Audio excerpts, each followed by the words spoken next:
Okay, friends and lovelies. Well, if you're my friend, you're my lovely. Or you're lovely.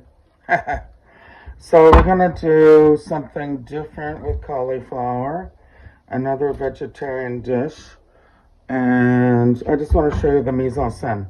Mise en place, sorry. I could only get, there was one jar of roasted red peppers at my food desert store owned by Loblaws, and it was not 450 grams. The contents are 300 grams, so I had to reduce my other ingredients for the Romesco sauce.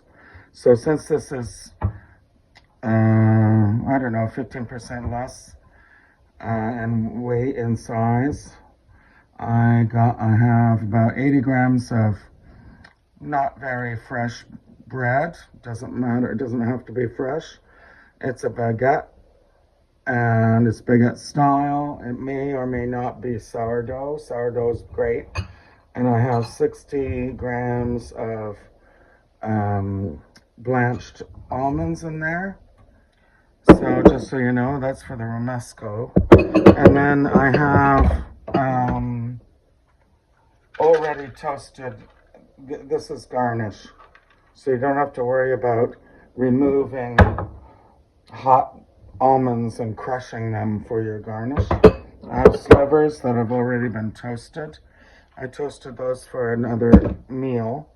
And I have my garlic. We're going to need 4 cloves of that for the food processor. We have extra virgin olive oil and red wine vinegar, which goes in both the roasting of these, which I hope will become steaks of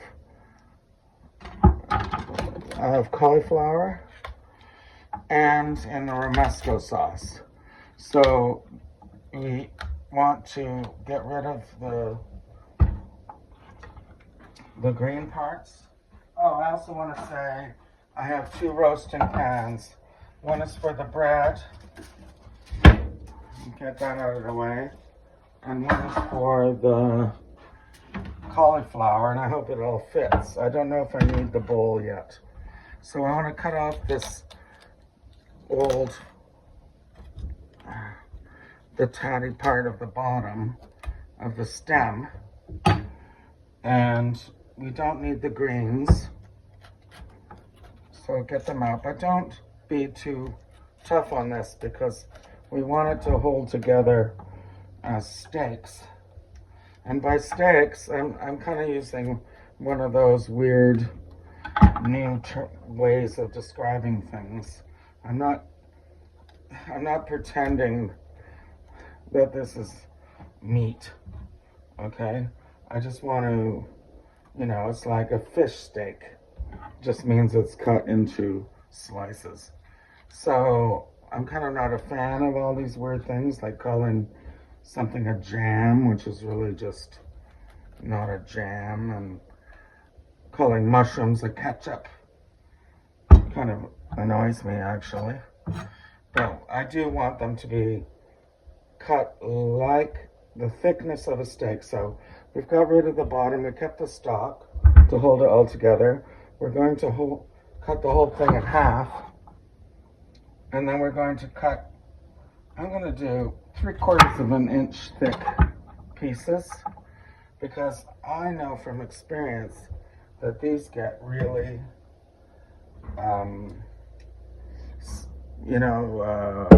they cook faster than recipes tell you. So we're going to do this. Oh, and that's what fell into pieces. That's okay. Let's do it here.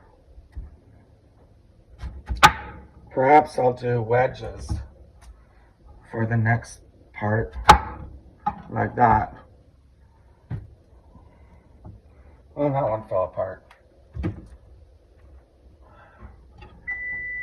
Okay, so that beeper means my oven came up to 350, which is a normal baking temperature.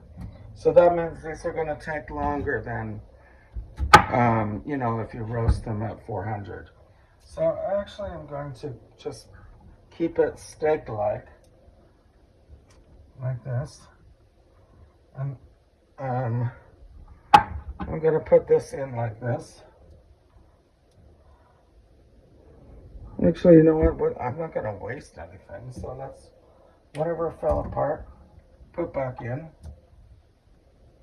But the fact is we need to toss it with oil and red wine vinegar, and salt and pepper before we cook. We're kind of baking these basically. So let's just get these all covered with a good olive oil. We're fairly good. I have another olive oil that's less good. It's the New World one, which means it's less good because we don't have the right climate, except for maybe in Napa Valley or so. And then we're gonna splash some red wine vinegar over it. Oh, you know, it doesn't even matter if it's too much, but you know, I could have used my thumb to fix that. And we're going to, so we have, wait, salt and pepper. Pepper, salt. And the reason we're doing it at 350 is because we just want a golden color. We want these cooked through, but we're not roasting, we're baking. And they will go in for 35 minutes at 350. And at 20 minutes, we'll check them out, make sure they're the right color, and cook.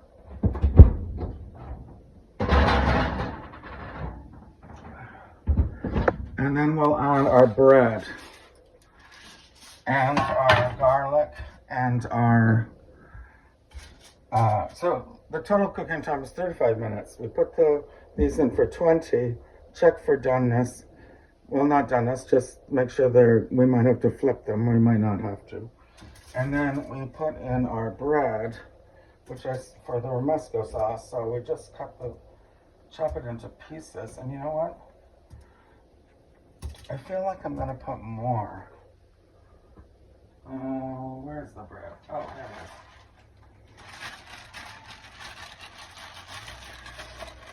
it is. Here's some more.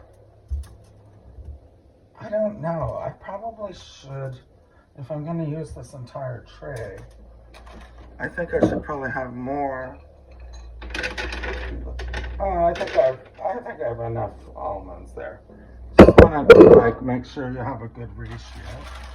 So we have those, and then we're going to add a few pieces of garlic, and I'm going to smash them. But they're all going to end up in the,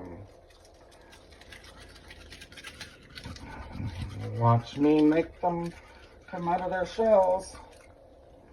There they go. They're out of their shells. Okay. They don't have to be entirely out of their shells, but it might be good.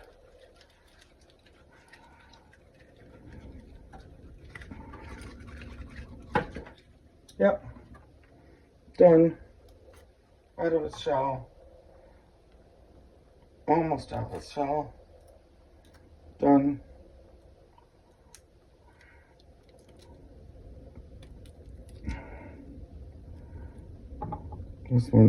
Let's do some more rubbing.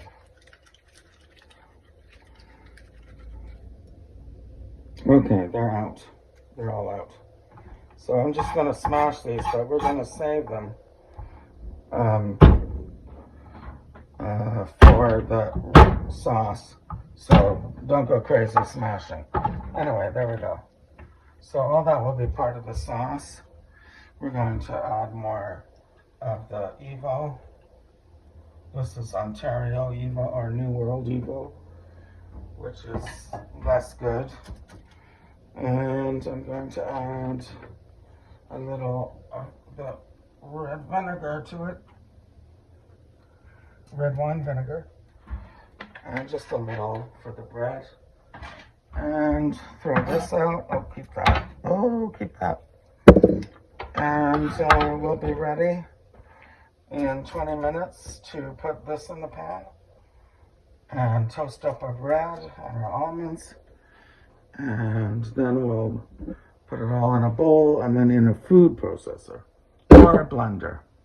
Okay, so it's been 20 minutes and the baking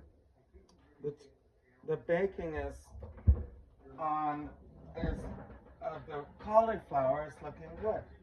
So I'm just going to turn them around to make space for the bread and the almonds and the garlic, because that's going to be in there for another 15 minutes. Okay, that's all for now. I'll be right back. Okay, everything's looking good. Now our pickups. Great. We have a golden bake on the cauliflower. It's very hot. And we have nice toasty bread and nice toasty almonds. So what I'm going to do is, I would get a fork out. Hold on. And just make sure that we have, yeah, it's nice. Oh, it's just got the right amount of firmness, but also easy to get into your and clearly cooked. We don't want mush and we don't want crudité. So I just want to show you what it looks like. I didn't bother flipping these because we're not roasting, we're baking. And the bread looks good too, and the garlic smells amazing. So before we continue, the next stage would be, I'm just going to cool everything down. I'm going to let this cool down. And I'm going to tent the cauliflower with aluminum foil because we like it warm. But you can always heat this up in the oven. So let's do that. Nicely tented so any kind of moisture can evaporate if it wants. But let's get that out of the way. And we're going to get our food processor out while this cools down to the touch. Well, I could probably work on it now, but I do want to get the processor out, and I won't bother you with that part. And we're going to add a few items to that. Alright, so I'll be right back. So we're ready to make the Romesco sauce. My oven's still warm in case I want to heat anything up. But we're going to put all the bread, the crusty bread, and the almonds, toasted almonds, I guess you call them roasted. We're going to put all the flavor in, including the roasted garlic. You can see the color of the almonds, can you? See that they've got a nice color, the bread has a nice color, everything has a nice color. The bread is toasted with some olive oil. And we're going to make a nice Romesco. I would like to get rid of this so you can see better that we have the roasted red peppers. And they came in their own juices. I'm going to put them in without the juice. We may use that juice later to lighten up, if we find that the sauce is too thick. We are going to add olive oil and a little red wine vinegar to this. Oh, I'm reserving the liquid. Okay, so where's my red wine vinegar? Well, here's a nice one. I'm just going to splash a little in there. Ooh, that might be a little too much. But I'm going to first, that softens up the bread a bit, and then we're going to pulse. Ooh, that's got a real fork on it.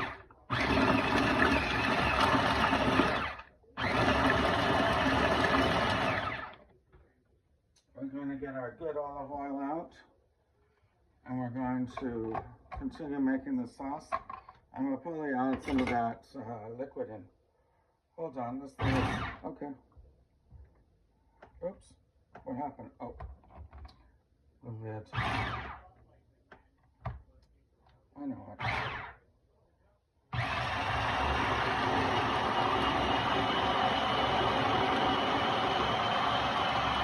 Really only need 2 tablespoons of this oil. And I'm going to add some of the liquid in. Hold on. So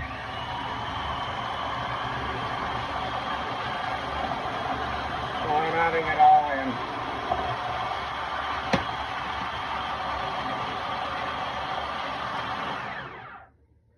Off. Now we're going to taste it and see if it needs salt or, you know, any seasoning. So let's just see. I feel like it's too thick, but it has a great color.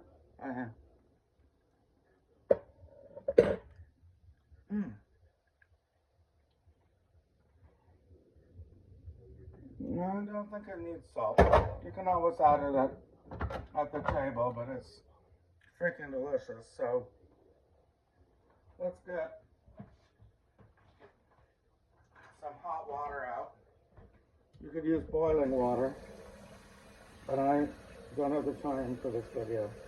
I'm gonna add 1/8 of a cup, which is a couple tablespoons, because I want this a little bit more liquidy, but the flavor is stunning.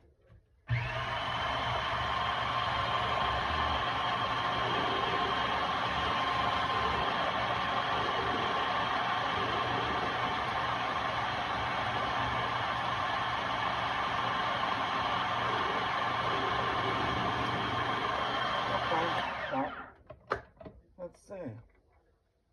Let's see about the thickness. Don't want it to be runny, but we want it to spread nicely. Little more water. Also, we want that crunchiness from the almonds. Oh, the toastedness of them is great. I want it to be a little thinner.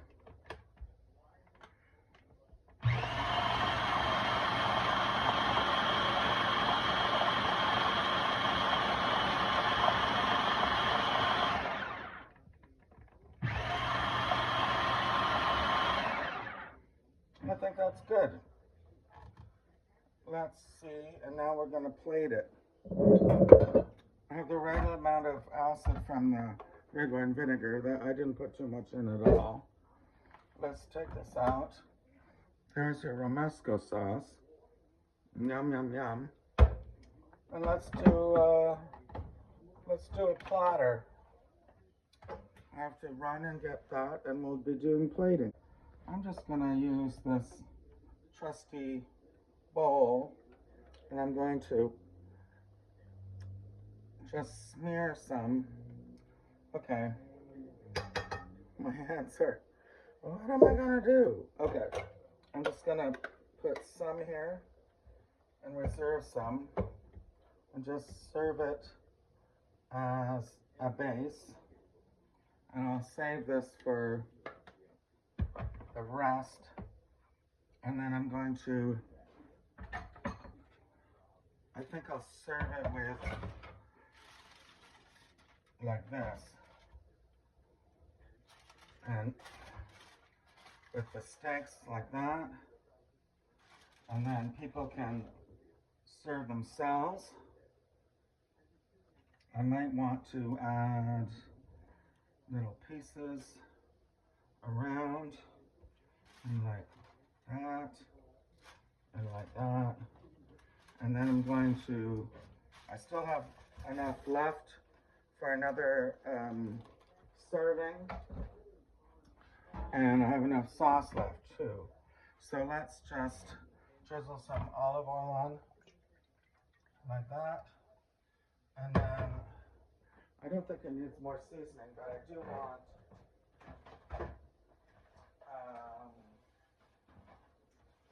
to garnish it for a little contrast of color. And that would be really, really delightful to serve as a main for your vegetarian friends. And it would be a great side dish. And I think it's quite marvelous. Hope you like it. Okay, I forgot to add a little garnish of, I have the flat leaf parsley, but I'm going to just cover it with some already toasted sliced almonds. Okay, and I'm quite pleased with that. Yum.